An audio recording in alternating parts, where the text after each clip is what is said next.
At the start of the consultation, we knew that the council faced cuts of £90 million as a reduction of unavoidable cost pressures and cuts in our government grant. During the consultation, that increased to £100 million, so the financial position of the council hasn't changed. We still need to find £100 million of savings over the next 3 years.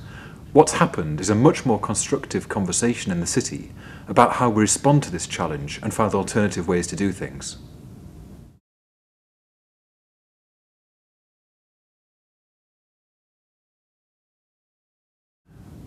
There's been a huge response to the public consultation, and one of the things I'm really grateful for is the number of positive and constructive suggestions for how things can be done differently.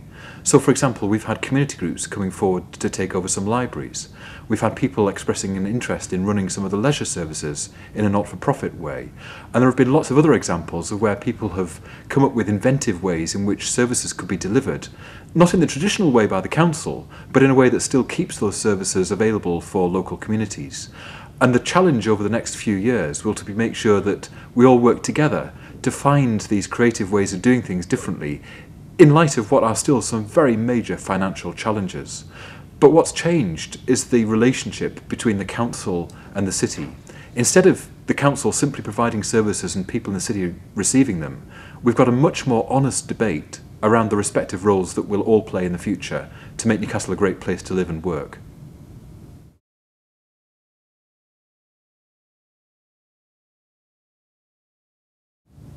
The debate around arts and culture has been one of the big public talking points in the consultation process. And up till now, arts funding has been in direct competition with all of the other funding that funds council services like bin collections, care for older people, child social work, libraries, swimming pools, etc. What we've done is a completely groundbreaking and innovative way of creating a future fund for arts and culture which takes them out of revenue funding altogether. So we're still proposing to reduce revenue funding for arts and culture, but replace it with a cultural fund, which would be a combination of income from loan notes from the airport, money generated through the capital programme, and a range of other things, including retention of business rates and business rate growth. What that means is we can create a fund which will be independent from the council and encourage people who want to make a personal contribution to the arts to do so. And that's the first time that's been able to happen with any consistent way across the city. And it means that people may want to make a small donation or a large donation, a regular donation or a one-off donation. But it means that the more people that contribute to the Cultural Investment Fund, the more the arts and culture sector will be supported in the city. So we're moving from revenue subsidy to cultural investment. And I think that's the right thing to do to show our confidence in what's a really important sector for the city.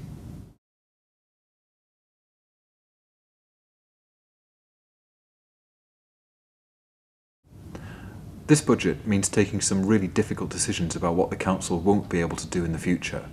And even though some things like the city pool and a number of libraries are scheduled for closure, that doesn't mean the end of the conversation.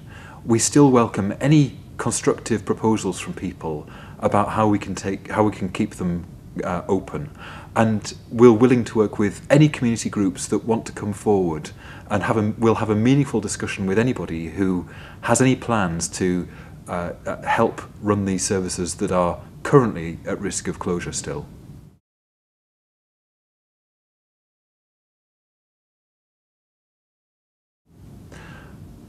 These are probably the worst times that local government has faced in, well, I think probably since the Second World War period and the immediate post-war period. And it'd be really easy to think that everything was all doom and gloom, but there's still a lot to be really positive about in Newcastle. So, as a council, we're still making a big investment in the future through our major capital programme. That's going to see the building of new specialist types of housing, investment in our city centre, investment in support for certain types of people, for example those fleeing domestic violence, as well as investing in our roads and pavements. So there's a lot to be optimistic for the council for the future. But as a city, we've also shown that we can come together in times of crisis and great need. We've shown that we can support each other. We've shown that we can work constructively together. And that, for me, is one of the things that makes this such a great city. The fact that its people are so welcoming, so generous and so supportive. And part of the challenge over the next few years will be to make sure that we continue to help people get into work. That means we've got to attract businesses here and encourage existing businesses to grow. And we can only do that if we have the kind of spirit that people have shown over the last few months, a real fighting spirit for the future, for future generations, and to make sure that the children who are growing up in the city now feel that this is still a place that they want to put down roots, develop a family, and continue to call home for the rest of their lives. So I've got every confidence that we'll be able to do that, despite the difficult financial circumstances that the council finds itself in.